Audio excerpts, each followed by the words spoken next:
Muy buenas tardes, mi nombre es Kevin Ortiz y vamos a hablar acerca del desentendimiento ético.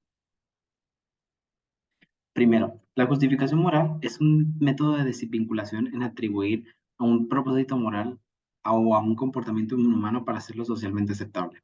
La justificación moral es el primero de una serie de mecanismos sugeridos por Bandura que pueden inducir a las personas a eludir la autosanción y violar las normas personales. La justificación moral obedece a la necesidad de hacer explícitas las razones por las cuales una persona está obligada o no a hacer determinadas cosas.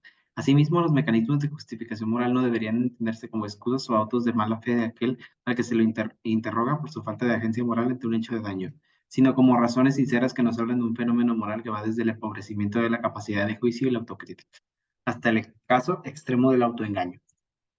Después el etiquetado eufemístico, que se refiere al cambio de palabras que puede generar un impacto mucho mayor a quien lo lee o escucha por otras personas de menor gravedad. El uso de un lenguaje eufemístico para describir una conducta reprobable es otra forma en que las personas pueden desvincularse de sus normas morales. El lenguaje modela formas de pensamiento individuales que constituyen la base para las acciones. Estas acciones pueden adoptar diversas apariencias según los nombres en que se los asignen. El lenguaje eufemístico es un medio para hacer respetable el comportamiento dañino y reducir la responsabilidad de la persona. Después tenemos la comparación ventajosa, la cual es una conducta perjudicial con otra más dañina y la comparación de ella. Solemos ver la conducta perjudicial como menos perniciosa e incluso le conferimos menores consecuencias de las que ocasiona. A este mecanismo se le denominó como aquel acto de desentendimiento moral. Son los actos que en un principio son susceptibles de ser clasificados como normalmente censurables por medio de una comparación con actos mucho más graves que terminan justificándose a los ojos de la gente que los ejecuta. Esta comparación opera sobre un razonamiento instrumental muchas veces descrito como utilitario. Este tipo de justificaciones aparece sobre todo en actos de venganza y terrorismo. Y el desplazamiento de responsabilidad, que es una práctica disociativa conocida como desplazamiento de responsabilidad, opera distorsionando la relación entre las acciones y sus efectos. Las personas se comportan de formas a las que normalmente se opondría si una autoridad legítima acepta la responsabilidad por las consecuencias de este comportamiento. Bajo estas condiciones, las personas ven sus acciones en vez de como propias, como dictados de sus autoridades. La difusión de la responsabilidad, o también denominado como el efecto espectador, es el fenómeno que se produce ante una situación de emergencia en la que los espectadores no prestan ayuda creyendo que otros lo harán. La difusión de responsabilidad ocurre cuando las personas tienen que tomar una decisión, pero esperan a que otras personas lo hagan primero. Cuanto más personas involucradas haya, más probable será que la persona individualmente no haga nada por creer que alguien más en el grupo actuará primero.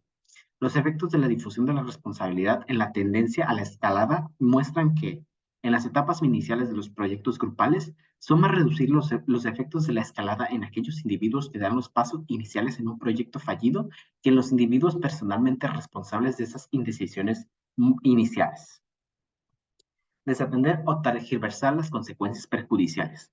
Cuando alguien decide realizar una actividad dañina para los demás para beneficio personal o como resultado del impacto de un estímulo social, generalmente minimiza el daño que ha causado o intenta evadir enfrentarlo.